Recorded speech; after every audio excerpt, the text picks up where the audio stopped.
Hello नमस्कार दोस्तों। तो हम लोग एनसीईआरटी को पढ़ रहे थे कक्षा 7 को। एनसीईआरटी में कक्षा 7 को पढ़ रहे थे, जिसमें सोशल साइंस है आपका, सामाजिक एवं राजनीतिक जीवन। ठीक है, इसको हम लोग पढ़ रहे थे। जो चैनल पर नए हैं वो चैनल को क्या कीजिए, सब्सक्राइब कर दीजिए, और वीडियो पसंद आए तो लाइक भी कर दीजिएगा। और ध्यान से पढ़िएगा, एनसीईआरटी 1-2 बार पढ़ना बहुत ज़रूरी है, तभी आपको कॉन्सेप्ट क्लियर होगा। तो हम लोग कहाँ तक पढ़ चुके थे? समानता को पढ़ रहे थे। ठीक है, फर्स्ट चैप्टर हम लोग का क्या था? समानता के बारे में हम लोग पढ़े थे, जिसमें सुजाता और कांता के जीवन के बारे में भी हम लोग पढ़े थे कि कैसे जैन साहब वोटिंग के समय लाइन में लगे हुए थे। ठीक है, उससे उसको क्या अनुभव हो रहा था कि हम लोग इक्वल हैं, लेकिन वही लोग जब हॉस्पिटल गए तो उन्हें समानता पर शक हुआ। ठीक है, उसी शक के दायरे को दूर करने के लिए हम लोग कोशिश कर रहे हैं। ठीक है, तो ओम प्रकाश वाल्मीकि के बारे में पढ़े थे, कैसे मास्टर साहब उनको क्या करते थे, झाड़ू पोछा लगवाते थे। एक दिन क्या हुआ था, उनके पिताजी ने उन्हें देख लिया और उन्हें स्कूल से प्रिंसिपल का सामना करते हुए, बड़े साहसपूर्वक सामना करते हुए क्या किया, बाहर ले गए। ठीक है, यहाँ तक हम लोग पढ़ चुके थे। ठीक है, मतलब पहला कहानी हम लोग पढ़ चुके थे, दूसरी कहानी के बारे में हम लोग पढ़ेंगे। तो यह जूठन किसकी आत्मकथा है? ओम प्रकाश वाल्मीकि जी की। ठीक है, ओम प्रकाश वाल्मीकि जी की ये क्या है? कहानी है, आत्मकथा है। उन्होंने अपने जीवन में क्या क्या सामना किया है उसके बारे में इसमें दर्शाया गया है। तो आइए शुरू करते हैं अब इसकी दूसरी कहानी। क्लियर है? दूसरी कहानी क्या कहता है? कह रहा है कि दूसरी कहानी एक ऐसी घटना पर आधारित है। दूसरी कहानी एक ऐसी घटना पर आधारित है जो भारत के एक बड़े शहर में घटी और देश के अधिकांश भागों में ऐसा होना एक सामान्य बात था। मतलब यह घटना तो एक बड़े शहर में घटी, लेकिन यह क्या था, अधिकांश भागों में एक सामान्य बात थी। ऐसी सामान्य बात मतलब क्या है? ऐसी घटनाएं नित्य प्रतिदिन घटती चली आ रही थी। ठीक है, यह कहानी किसकी है? तो यह कहानी कह रहा है कि यह कहानी श्री और श्रीमती अंसारी की है। ठीक, दोनों पति पत्नी हैं, इसीलिए श्री और श्रीमती अंसारी बोला जा रहा है। तो यह कहानी, पहली कहानी किसकी थी? ओम प्रकाश वाल्मीकि जी की। ठीक है, दूसरी कहानी किसकी है? श्री और श्रीमती अंसारी की, जो कहाँ रहते थे? शहर में किराए पर एक मकान लेना चाहते थे। ठीक है, जो ये दोनों जो है पति पत्नी शहर में किराए पर एक मकान लेना चाहते थे। वे पैसे वाले थे, अमीर व्यक्ति थे। कौन? श्री और श्रीमती अंसारी। इसीलिए किराए की कोई समस्या नहीं थी, उनको यह टेंशन नहीं था कि रेंट हम कैसे देंगे। वो अमीर व्यक्ति थे। ठीक है, वे मकान ढूंढने में मदद लेने एक प्रॉपर्टी डीलर के पास गए। अमूमन शहर में क्या होता है, किसी ब्रोकर के द्वारा आपको मकान मिलेगा। ठीक है, उसको प्रॉपर्टी डीलर बोल दिए। यहाँ पे एक प्रॉपर्टी डीलर के पास गए। डीलर ने उन्हें बताया कि वह कई खाली मकानों के बारे में जानता है। अमूमन शहर में जो लोग होते हैं जिनको रेंट पे मकान लगाना होता है, वो ब्रोकर के थ्रू जल्दी लग जाता है। ब्रोकर ढूंढ ढूंढ के लाता है और कुछ कमीशन खा के क्या करता है, मकान मालिक का मकान लगा देता है। तो वही बोल रहा है यहाँ पे कि ब्रोकर बोलता है, प्रॉपर्टी डीलर बोलता है किसको? श्री और श्रीमती अंसारी को, कि हम कई खाली मकान को जानते हैं जो किराए पर क्या करते हैं, मिल सकते हैं। वे पहला मकान देखने गए। ठीक है, यह बात जब हुआ तो वो बोले होंगे कि चलिए पहला मकान देखते हैं। अंसारी दंपति को मकान बहुत अच्छा लगा, यह मकान उनको पसंद आ गया। उन्होंने मकान लेने का निर्णय भी कर लिया। पसंद आ गया तो क्या बोले कि अब मकान हम ले लेते हैं। फिर जब मकान मालकिन ने उनका नाम सुना तो वे बहाने बनाने लगी कि वे मांसाहारी लोगों को मकान नहीं दे सकती। ठीक है, मतलब मकान मालिक लोग जो थे, वो लोग मांस मछली नहीं खाते होंगे। तो वो क्या बोले कि हम मांसाहारी व्यक्ति को क्या करेंगे, मकान नहीं देंगे, क्योंकि उस बिल्डिंग में कोई भी मांसाहारी व्यक्ति निवास नहीं करता था। इसीलिए उन्होंने मना कर दिया कि हम नहीं दे सकते।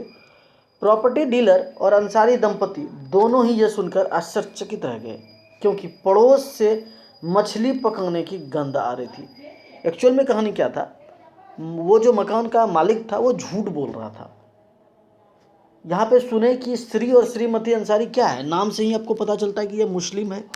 तो वे मुस्लिम व्यक्ति को मकान नहीं देना चाहते थे, और मुस्लिम व्यक्ति को अगर यह बोल देते कि हम मुसलमान को या मुस्लिम व्यक्ति को मकान अपना नहीं देंगे तो इसको हर्ट होता। तो इस हर्ट से बचने के लिए उन्होंने क्या बोला कि हम मांसाहारी व्यक्ति को मकान नहीं देंगे। लेकिन उनको क्या पता था कि उनका तीर उन्हीं को लग जाएगा, क्योंकि बगल से ही मछली का गंध आ रहा था। इसीलिए वो दोनों क्या हो गए, आश्चर्यचकित हो गए।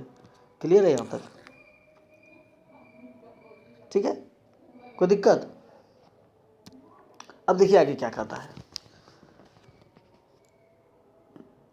उनके सामने उन दूसरे और तीसरे मकानों में भी जो उन्हें पसंद आए थे यही बहाना दोहराया गया। ठीक है, उनके सामने भी यही बहाना दोहराया गया जितना भी मकान में वो देखने गए। अंत में क्या हुआ, प्रॉपर्टी डीलर ने सुझाव दिया कि क्या वे अपना नाम बदलकर श्री और श्रीमती कुमार रखना चाहेंगे। प्रॉपर्टी डीलर एक सजेशन दिया कि आप जो है ना श्री और श्रीमती अंसारी मत बोलिए, क्या बोलिए भाई, तो बोलिए श्री और श्रीमती कुमार। इससे आप हिंदू लगिएगा और आपको मकान आसानी से मिल जाएगा। अंसारी दंपति ऐसा करने के इच्छुक नहीं थे, इसीलिए उन्होंने कुछ और मकान देखने का निश्चय किया। अंसारी दंपति क्या थे, स्वाभिमानी थे। उन्होंने बोला नहीं, ये कैसे हो सकता है, अपना नाम कैसे हम छुपा लेंगे। अंत में लगभग 1 महीना ढूंढने के बाद उन्हें एक मकान मालकिन मिली जो उन्हें किराए पर मकान देने को तैयार हो गई। ढूंढते ढूंढते भगवान मिल जाता है, तो ये तो मकाने था, समझ गए। तो क्या हो गया, लास्ट में उनको मकान मिल गया। आगे देखते हैं क्या होता है। क्या बोल रहा है, मानवीय गरिमा का मूल्य। ठीक है, मानवीय गरिमा का मूल्य। और आपसे सवाल भी पूछा जा रहा है। सवाल क्या है, यदि आप अंसारी परिवार के एक सदस्य होते तो प्रॉपर्टी डीलर के नाम बदलने के सुझाव का क्या उत्तर देते?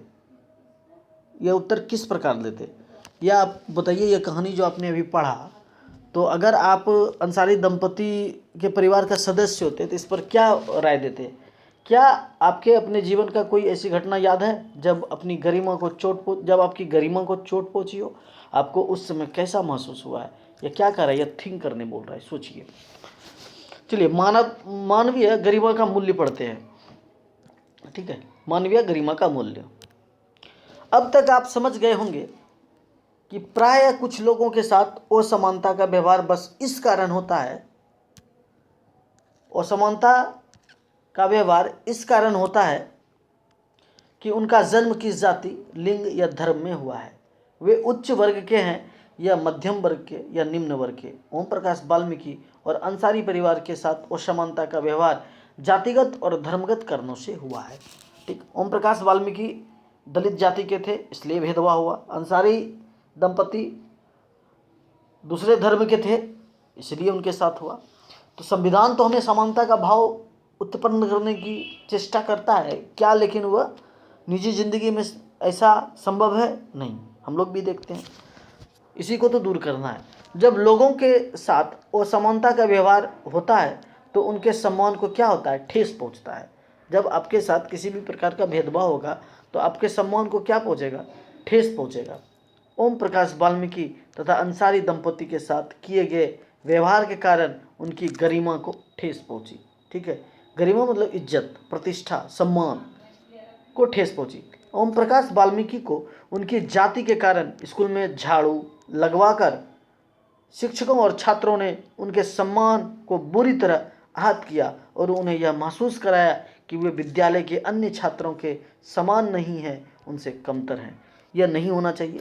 स्कूल में, विद्यालय में, अस्पताल में, ट्रेन पर, बस पर सब इक्वल होता है। ऐसे हर जगह इक्वल होना चाहिए, लेकिन वहाँ पे इक्वल होता है। अस्पताल जाइएगा तो डॉक्टर कभी नहीं पूछता कि आप किस जाति के हैं, वो डायरेक्ट अपना इलाज करता है। ऐसा ही होना चाहिए, लेकिन क्या कीजिएगा। चलिए, बच्चा होने के कारण ओम प्रकाश वाल्मीकि स्वयं इस बारे में अधिक कुछ नहीं कर सकता। ओम प्रकाश वाल्मीकि 4th क्लास में पढ़ते थे, तो बच्चा थे, तो उस समय उनको नहीं मालूम था कि क्या करना है। किंतु जब उनके पिता ने अपने बेटे को झाड़ू लगाते देखा तो उन्हें इस असमान व्यवहार पर क्या हुआ, क्रोध आया, और उन्होंने शिक्षकों के समक्ष विरोध प्रकट किया कि आप मेरे बच्चा को हम भेजे हैं पढ़ाने के लिए, आप झाड़ू पोछा लगा रहे हैं, ये क्या तरीका है। ठीक है, समझ गए। और आगे देखिए क्या कहता है।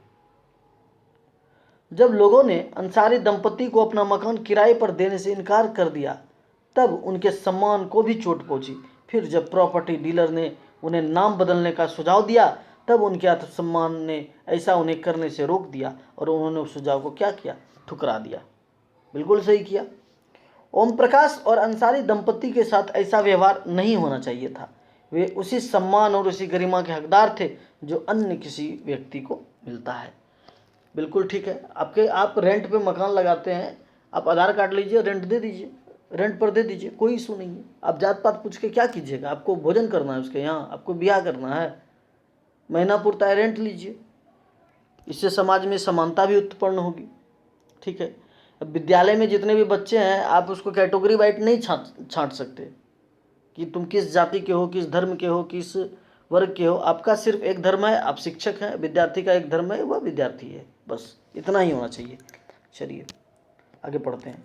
भारतीय लोकतंत्र में समानता। ठीक है, भारतीय लोकतंत्र में समानता। भारतीय लोकतंत्र में समानता। भारतीय संविधान सब व्यक्ति को समान मानता है। भारत का कॉन्स्टिट्यूशन जो है, संविधान जो है, वो सभी व्यक्ति को क्या करता है, इक्वल मानता है।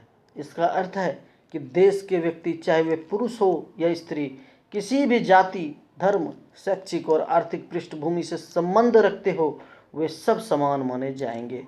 ठीक है, चाहे वो पुरुष हो, स्त्री हो, जात पात कुछ मतलब नहीं है। संविधान में जात पात का कोई जिक्र नहीं है। ठीक, आप सब बराबर हैं संविधान के सामने, कानून के सामने। लेकिन इसके बाद भी हम यह नहीं कह सकते कि असमानता खत्म हो गई है, यह खत्म नहीं हुई है। लेकिन फिर भी क्या हुआ है, कम से कम भारतीय संविधान में सब व्यक्तियों की समानता के सिद्धांत को मान्य किया गया है। निजी जीवन में तो यह नहीं है, लेकिन संविधान क्या करता है, इसको माना है कि आप सब बराबर हैं। जहां पहले भेदभाव और दुर्व्यवहार से लोगों की रक्षा करने के लिए कोई कानून नहीं था, अब अनेक कानून लोगों को सम्मान तथा उनके साथ समानता के व्यवहार को सुनिश्चित करने के लिए मौजूद है। ठीक है, पहले तो यह नहीं था, लेकिन अब क्या है, आपके सम्मान को अगर ठेस पहुंचता है तो आपको संविधान क्या करेगा, आपका सम्मान वापस दिलाएगा। क्लियर है? ये देखिए, यही हमारा संविधान है। हमारे संसद, हमारे लोकतंत्र का क्या है, ये संसद है। ठीक है, ये क्या है, ये संसद है। हम जिसको चुनते हैं वो यहीं जाकर कानून बनाते हैं हमारे हित के लिए। ठीक है, ये क्या है, ये संसद है। संसद हमारे लोकतंत्र का आधार स्तंभ है। संसद क्या है, यह आधार है, बेस है। ठीक है, संसद क्या है, आधार है। हम अपने निर्वाचित प्रतिनिधियों के माध्यम से उसमें प्रतिनिधित्व पाते हैं। उसमें क्या करते हैं, प्रतिनिधित्व पाते हैं। ठीक है, यहाँ पर देखिए एक फिल्म का भी जिक्र किया गया है। यह बहुत फेमस फिल्म है अमिताभ बच्चन का, दीवार। इसमें भी आप देखे होंगे, क्या देखे हैं, अगर ध्यान दिया होंगे तो 1975 में बनी दीवार फिल्म में जूते पॉलिश करने वाला एक लड़का फेंक कर दिए गए पैसे को उठाने से इनकार कर देता है। वह मानता है कि उसके काम की गरिमा है और उसका भुगतान आदर के साथ करना चाहिए। बिल्कुल सही बात है। काम कोई भी छोटा या बड़ा नहीं होता है। आप अगर ऑफिस में रहकर काम कर रहे हैं तो वह भी काम है, और कोई रोड पर सामान बेच रहा है, जूते पॉलिश कर रहा है, छाता बुन रहा है, छाता बेच रहा है, भुंजा बेच रहा है, चना बेच रहा है, छोले बेच रहा है, कुछ भी कर रहा है, तो वह उसकी काम है और उसका गरिमा है, उसी से उसका रोजी रोटी चलता है। आप फेंक कर पैसे कैसे दे सकते हैं? यही व्यक्ति बड़ा होकर क्या बनेगा, अमिताभ बच्चन। अमिताभ बच्चन का रोल किया है, ये दीवार फिल्म का है, 1975 में बना था। चलिए आगे देखते हैं क्या कहता है।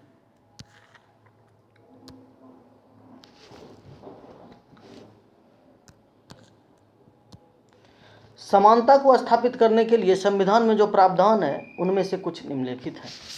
क्या क्या प्रावधान है संविधान में? तो कह रहा है कि प्रथम कानून की दृष्टि में हर व्यक्ति समान है। ठीक है, संविधान कहता है कि कानून की दृष्टि में सब व्यक्ति क्या है, समान है। इसका तात्पर्य यह है कि हर व्यक्ति को देश के राष्ट्रपति से लेकर कांता जैसी घरेलू काम की नौकरी करने वाली महिला तक सभी को एक ही जैसे कानून का पालन करना पड़ेगा। ठीक है, मतलब राष्ट्रपति महोदय से लेकर कांताबाई तक को क्या करना पड़ेगा, सबको कानून के नज़र में एक समान अधिकार प्राप्त है। लेकिन पैसा बोलता है, पैसा क्या करता है, वो बोलता है। दूसरा, किसी भी व्यक्ति के साथ उसके धर्म, जाति, वंश, जन्मस्थल और उसके स्त्री या पुरुष होने के आधार पर भेदभाव नहीं किया जा सकता। ठीक, यह अनुच्छेद 15 कहता है। आर्टिकल भी आपको सारा याद करवा दिया जाएगा। सरकार तो यह चीज़ का मना ही करता है, लेकिन सरकार ही जब कोई फॉर्म निकालता है तो उसमें आपको कैटेगरी वाइज छांट दिया जाता है कि अगर आप जनरल हैं तो आपको 1200 रुपये लगेगा, अगर आप बीसी हैं तो 1000 लगेगा, SC ST हैं तो फ्री में फ्री है। एक तरफ तो कानून इन सब चीज़ों की क्या करता है, प्रतिषेध करता है, लेकिन दूसरी तरफ आप देख ही रहे हैं। चलिए, तीसरा क्या है, हर व्यक्ति सार्वजनिक स्थानों पर जा सकता है जिनमें खेल का मैदान, होटल, दुकानें और बाजार आदि सम्मिलित हैं। आप जितने भी व्यक्ति हैं, चाहे वो किसी भी धर्म, जाति, वंश, लिंग, समुदाय के कहीं के भी हो, वह होटल में जा सकते हैं, दुकानों पर जा सकते हैं, बाजार में जा सकते हैं, उनको कोई रोक टोक नहीं किया जा सकता है। अब इसका मतलब ये नहीं कि आप होटल में जाके फ्री में खाना खा के निकल जाइए, हमको मेरा संविधान कहता है, नहीं, ऐसा नहीं कहता। आपको जाने की आज़ादी देता है, पैसा लेकर जाने की आज़ादी देता है, ये नहीं कि जाके फ्री में खा के निकल जाइएगा, तो ऐसा नहीं है। सब लोग सार्वजनिक कुओं, सड़कों और नहाने के घाटों का उपयोग कर सकते हैं। चौथा, अस्पृश्यता का उन्मूलन कर दिया गया है। छुआछूत, ठीक, जातिगत भेदभाव के कारण जो ये छुआछूत चलता था उसको भी क्या किया गया है, खत्म कर दिया गया है। तो देखिए, यह आपका अस्पृश्यता का उन्मूलन, यह अस्पृश्यता का उन्मूलन कौन सा अनुच्छेद में है, तो यह आपका है अनुच्छेद 17, याद रखिएगा। अनटचेबिलिटी, यह कौन सा अनुच्छेद में है, 17। और एक पॉइंट यहाँ बना था, क्या बना था आपका, किसी भी व्यक्ति के साथ उसके धर्म, जाति, वंश, स्थान और उसके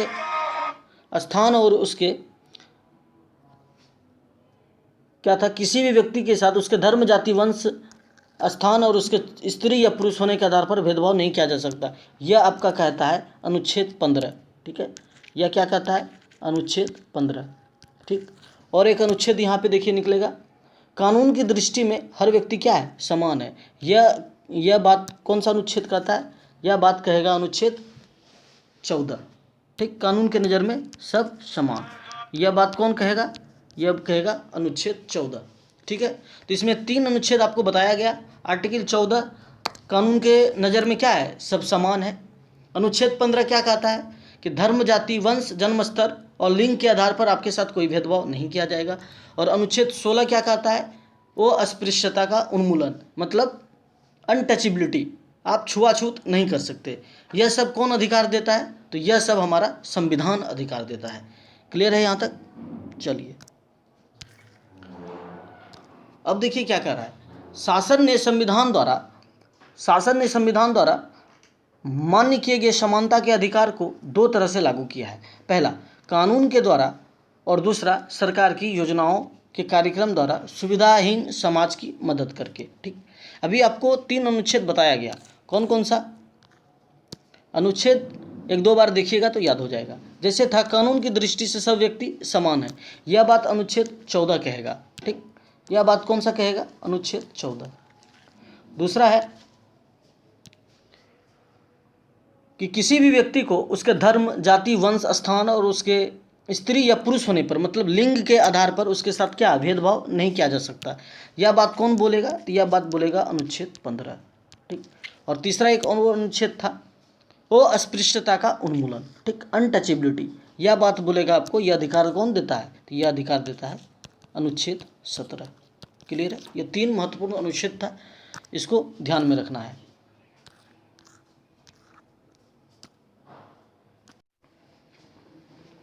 भारत में ऐसे अनेक कानून हैं, भारत में क्या है, ऐसे अनेक कानून हैं जो व्यक्ति के समान व्यवहार प्राप्त करने के अधिकार की क्या करते हैं, रक्षा करते हैं। कानून के साथ साथ सरकार ने उन समुदायों जिनके साथ सैकड़ों वर्षों तक वो समानता का व्यवहार हुआ है, उनका जीवन सुधारने के लिए क्या किए हैं, अनेक कार्यक्रम और योजनाएं लागू की है। ये योजनाएं ये सुनिश्चित करने के लिए चलाई गई है कि जिन लोगों को अतीत में अवसर नहीं मिले, अब उन्हें अधिक अवसर प्राप्त होंगे, मतलब आरक्षण का प्रावधान किया गया है। क्लियर कट भाषा में समझिए कि इनको क्या किया गया है, आरक्षण दिया गया है कि आप अगर निम्न तबके के हैं तो आपको क्या किया जाएगा, आपको समाज में ऊपर उठाया जाएगा। और ये बिल्कुल आरक्षण होना ही चाहिए, लेकिन ये आरक्षण इकोनॉमिक, उसके अर्थव्यवस्था के आधार पर होना चाहिए। ऐसा नहीं है कि चिराग पासवान को आप आरक्षण, रामविलास पासवान को आरक्षण देकर क्या कीजिएगा, जीतन राम मांझी को आरक्षण देकर क्या कीजिएगा। सभी जाति में क्या है, गरीब अमीर है। तो जो गरीब है, ब्राह्मण भी गरीब है तो उसको ऊपर उठाइए, राजपूत गरीब है तो उसको ऊपर उठाइए। ठीक, इस आधार पर आरक्षण होना चाहिए। देखिए क्या होता है। चलिए, इस दिशा में सरकार द्वारा उठाया गया एक कदम है मध्याह्न भोजन की व्यवस्था। ठीक, आप जब अमूमन अपने स्कूल में देखिएगा कि यह जब मध्याह्न भोजन चलता है, जिसको मिड डे मील बोला जाता है, ठीक है, तो वहाँ के टीचर जो हैं वह इसका विरोध करेंगे कि यह बंद होना चाहिए, बहुत टेंशन है, ये है, वो है, फलना है, ढिमकाना है, 1000 तरह का बात बताएंगे आपको। लेकिन एक बात समझिए कि क्या सरकार पागल थी जो उन्होंने यह मध्याह्न भोजन की व्यवस्था की? इससे क्या फ़ायदा हुआ? इससे एक फ़ायदा यह हुआ कि हमारे सोसाइटी में, हमारे समाज में जितने भी तबके के लोग थे, जितने भी जाति के लोग थे, चाहे वह ब्राह्मण हो, क्षत्रिय हो, वैश्य हो या शूद्र हो, यह स्टैंडर्ड भाषा में जाति का उच्चारण है। ठीक, और गांव में क्या होता है, ब्राह्मण है, पंडित है, यादव है, पासवान है, हरिजन है जिसको रविदास बोलते हैं। ठीक, इन सारे लोगों के बच्चे एक साथ क्या होंगे, एक साथ खाना बनेगा, जो स्कूल में जो भी महिला बनाएगी, ठीक, और सब के बच्चे थाली में भोजन करेंगे और सब एक लाइन में बैठकर भोजन करेंगे। तो इससे क्या दिखता है, इससे समानता का भाव उत्पन्न होगा और जात पात की द्वेषता भी खत्म होगी। ठीक, जब ये बच्चे, यह मान लीजिए ब्राह्मण का बच्चा और यह हरिजन का बच्चा है, जब यह दोनों बैठकर एक साथ खाना खाएंगे तो इन दोनों के बीच में क्या बनेगी, दोस्ती बनेगी। और यह दोस्ती बनेगी तो दोनों को क्या दिखेगा कि हम लोग क्या हैं, समान हैं। ठीक, और इनके मन में कभी जात पात का भाव उत्पन्न नहीं होगा और हमारा समाज जल्दी डेवलप करेगा। ठीक, यह हो गया पहला रीजन। और दूसरा कारण क्या है, दूसरा फायदा इस मध्याह्न भोजन से ये है कि जो गरीब घर के बच्चे हैं, जिनके माता पिता को खाने की भी दिक्कत है और वो परिस्थिति के कारण अपने बच्चों को मजदूरी कराने में क्या करते हैं, विवश हो जाते हैं कि भाई हम तुमको कहाँ से खिलाएंगे, गरीबी है, कहाँ से खिलाएंगे। तो वो बच्चे को स्कूल नहीं भेजते बल्कि कमाने भेज देते हैं। अब जब स्कूल में यह भोजन की व्यवस्था है तो यह टेंशन तो ख़त्म हो गया कि बच्चे को खाना कहाँ से खिलाएंगे, यह भी एक रीज़न है। और इससे विद्यार्थी की खाना के लोभ के कारण ही, चलो भाई अंडा बना है तो सब दौड़ेगा, तो स्कूल में क्या होगा, स्कूल में बच्चे आएंगे और बच्चे जब आएंगे तो स्कूल के टीचर को पढ़ाना ही पड़ेगा। ठीक, अब तो बीपीएससी आ गया, अब तो क्रीम ही ऊपर जा रहा है, समझ गए। तो ये सब फायदा जरूर है, हर एक सिक्के के दो पहलू होते हैं। ठीक, आपको हमेशा पॉजिटिव देखना है, निगेटिव नहीं। मास्टर परेशान है, परेशान तो रहिएगा ना, शुरू से आदत है आपको बैठ कर खाने का, अब अचानक आपको काम करना पड़ रहा है तो दर्द तो देह हाथ में होगा ही। ठीक है, कोई दिक्कत नहीं है।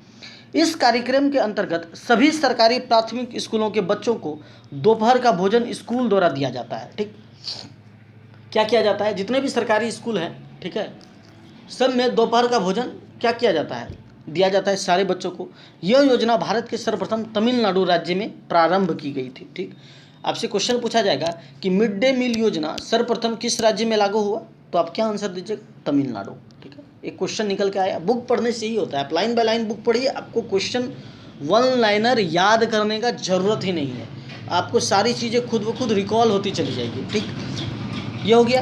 अब क्या कहता है कि 2011 में उच्चतम न्यायालय ने सभी राज्य सरकारों को इसे अपने स्कूलों में 6 माह के अंदर प्रारंभ करने का क्या किया गया, निर्देश दिया गया कि 2011 में हाईकोर्ट ने सभी राज्य, जितने भी राज्य हैं, सबको क्या बोला कि यह जो तमिलनाडु जो व्यवस्था किया है मध्याह्न भोजन का, मिड डे मील का, सब लागू कीजिए 6 माह के अंदर। ठीक है, क्लियर है। इस कार्यक्रम के काफ़ी सकारात्मक प्रभाव हुए। इस कार्यक्रम जो मिड डे मील योजना चला, इसका पॉजिटिव इम्पैक्ट निकलकर सामने आया। उदाहरण के लिए दोपहर का भोजन मिलने के कारण गरीब बच्चों ने अधिक संख्या में स्कूल में प्रवेश लेना और नियमित रूप से स्कूल जाना शुरू कर दिया। ठीक, अभी आपको बताया कि जितने भी गरीब तबके के लोग थे उनके बच्चे भी क्या हो गए, भोजन के लोभ के कारण ही कहिए आप। ठीक है, कि भोजन के लोभ के कारण चलिए किसी न किसी बहाने वो स्कूल पहुंच रहे हैं ना, तो स्कूल में गाली नहीं सिखाया जाता है। जहाँ तक हमारे नॉलेज में है, हमने अपने गांव अपने आसपास में देखा है कि स्कूल में कोई टीचर चाहे वो कितना खराब क्यों ना हो, समय काटने वाला क्यों ना हो, वो गाली नहीं सिखा सकता। वो कुछ ना कुछ पॉजिटिव चीज़ें ही उनको सिखाएगा। इसी बहाने क्या हो गया, गरीब बच्चों की अधिक संख्या होगी, गरीब बच्चों का संख्या बढ़ गया, प्रवेश लेना और नियमित रूप से स्कूल जाना एकदम रेगुलर हो गया। आज अंडा बनेगा, आज कढ़ी बनेगा, आज राजमा बनेगा, आज छोले बनेगा, जो भी चीज़ हो, तो पौष्टिक आहार भी मिल रहा है, पढ़ाई भी मिल रहा है, तो शिक्षा का स्तर जरूर ऊपर होगा। शिक्षक बताते हैं कि पहले बच्चा खाना खाने घर जाते थे, हम लोग खुद जाते थे, 1:30 बजे टिफिन होता था, भागते थे, बोरिया बिस्तर लेके चल देते थे, जिसके कारण आज पीछे चले गए। फिर वापस स्कूल लौटते ही नहीं थे। उस अवस्था में क्या होता है कि उतना विवेक काम ही नहीं करता। अभी आपको 6ठा क्लास में एडमिशन करवा दिया जाएगा तो आप टॉप कर जाइएगा। काहे टॉप कीजिएगा, तो अभी आपके अंदर मैच्योरिटी आ गया। क्लियर है बात, वो मैच्योरिटी एज होने पर ही आता है, ठीक है। परंतु अब जब से स्कूल में मध्याह्न भोजन मिलने लगा, उनकी उपस्थिति में क्या हो गया, सुधार आया। वे माताएं जिन्हें अपना काम छोड़कर दोपहर को बच्चों को खाना खिलाने घर आना पड़ता था, मान लीजिए कोई महिला कहीं काम कर रही है, अब दोपहर हो गया, 1:30 बज गया, छुट्टी हो गया टिफिन में स्कूल में, तो उस माता को यह चिंता है ना कि हमारा बच्चा स्कूल से घर आया होगा दोपहर का भोजन करने के लिए। तो इन चीज़ों से भी क्या हो गई, उनको छुटकारा मिल गया। अब उन्हें ऐसा नहीं करना पड़ता है। अब उनको क्या नहीं करना पड़ता है, ऐसा नहीं करना पड़ता है। इस कार्यक्रम से जातिगत पूर्वाग्रहों को कम करने में भी सहायता मिली, क्योंकि स्कूल में सभी जातियों के बच्चे साथ साथ भोजन करते हैं और कुछ स्थानों पर तो भोजन पकाने के लिए दलित महिलाओं को काम पर रखा गया है। ठीक, दलित महिला, हमेशा याद रखिए कि यह दलित शब्द का जो उच्चारण हुआ है, यह किसी स्पेशल जाति के लिए नहीं होता है। यह दबे कुचले लोगों, शोषित लोगों के लिए किया गया है। लेकिन हुआ क्या है हमारी सोसाइटी में, इस दलित शब्द को कोई खास वर्ग क्या किया है, इसको अपने अधीन बना लिया है, अपना प्रॉपर्टी समझ लिया है। मध्याह्न भोजन कार्यक्रम ने निर्धन विद्यार्थियों की भूख मिटाने में भी सहायता की है, जो प्रायः खाली पेट स्कूल आते हैं और इस कारण पढ़ाई पर ध्यान केंद्रित नहीं कर पाते। तो मध्याह्न भोजन कार्यक्रम क्या है, बहुत ही अच्छा है। यह चित्र जो ऊपर दिखाया गया वह कहाँ का है, उत्तराखंड का है। एक शासकीय शाला में बच्चों को उनका मध्याह्न भोजन परोसा जा रहा है। ठीक है, क्लियर है यहाँ तक। चलिए आगे देखते हैं क्या कहता है। आगे आपका कह रहा है कि यद्यपि शासकीय कार्यक्रम अवसरों की समानता बढ़ाने में महत्वपूर्ण भूमिका निभा रही है, किंतु अभी भी बहुत कुछ करने की क्या है, आवश्यकता। ऐसा नहीं है कि आप मध्याह्न भोजन दे दिए तो बहुत बड़का तीर मार दिए, नहीं, ये तो आप पेट का भूख मिटा रहे हैं। ठीक है, अब आपको शिक्षा भी देना है। पेट के भूख मिटाने के साथ साथ शिक्षा भी देना है, क्योंकि शिक्षा वह शेरनी का दूध है, जो इसको पिएगा वह दहाड़ेगा। चलिए, मध्याह्न भोजन कार्यक्रम ने निर्धन बच्चों को स्कूल में प्रवेश और उनकी उपस्थिति तो बढ़ा दी, लेकिन फिर भी इस देश में वे स्कूल जहां अमीर के बच्चे पढ़ते हैं उन स्कूलों से बहुत अलग है। ठीक है, जहां अमीर लोगों के बच्चे पढ़ते हैं, सरकारी स्कूल और प्राइवेट स्कूल में अंतर बहुत है, अभी भी बहुत अंतर है। देखिए, अंतर का रीज़न भी है, सरकार सब चीज़ उपलब्ध कराती है, लेकिन नीचे आते आते सब खत्म हो जाता है। यह सच्चाई है और यह आपको एक्सेप्ट करना पड़ेगा। ठीक है, सिस्टम गलत नहीं होता है, वहाँ बैठे लोग गलत होते हैं। सरकार तो बहुत चीज़ें उपलब्ध कराती है, अगर उपलब्ध नहीं कराती तो लोग स्कूल में सचिव बनने के लिए मार नहीं करते, कुछ तो रीज़न है। चलिए इन सब बातों से हटकर अपने पढ़ाई पर ध्यान देते हैं। गरीब के बच्चे पढ़ते हैं। आज भी देश में कई स्कूल हैं जिनमें ओम प्रकाश वाल्मीकि जैसे दलित बच्चों के साथ भेदभाव और असमानता का व्यवहार किया जाता है। अब तो नहीं होता है, अब हर जगह अच्छे और बुरे लोग हैं, कहीं कहीं होता होगा, लेकिन अमूमन अब ऐसी घटनाएं सामने नहीं आती है। इन बच्चों को ऐसी असमान स्थितियों में ढकेला जाता है जहां उनके सम्मान की रक्षा नहीं हो पाती। ऐसा इसलिए है क्योंकि कानून बन जाने के बाद भी लोग उन्हें समान समझने से क्या करते हैं, इनकार करते हैं। ठीक, चलिए आगे बढ़ते हैं। इसका मुख्य रीज़न क्या है, तो दृष्टिकोण में बहुत धीरे धीरे परिवर्तन आता है। परिवर्तन तो आ ही रहा है, अब धीरे धीरे आ रहा है, तो क्या कीजिएगा, आ ही जाएगा। यद्यपि लोग यह जानते हैं कि भेदभाव का व्यवहार कानून के विरुद्ध है, जबकि लोग को पता है कि यह जो हम कर रहे हैं गलत है, लेकिन वो फिर भी वे जाति, धर्म, अपंगता, आर्थिक स्थिति और महिला होने के आधार पर लोगों से और समानता का क्या करते हैं, व्यवहार करते हैं। वर्तमान दृष्टिकोण को बदलना तभी संभव है जब लोग यह विश्वास करने लगेंगे कि कोई भी कमतर नहीं है और हर व्यक्ति सम्मानजनक व्यवहार का अधिकारी है।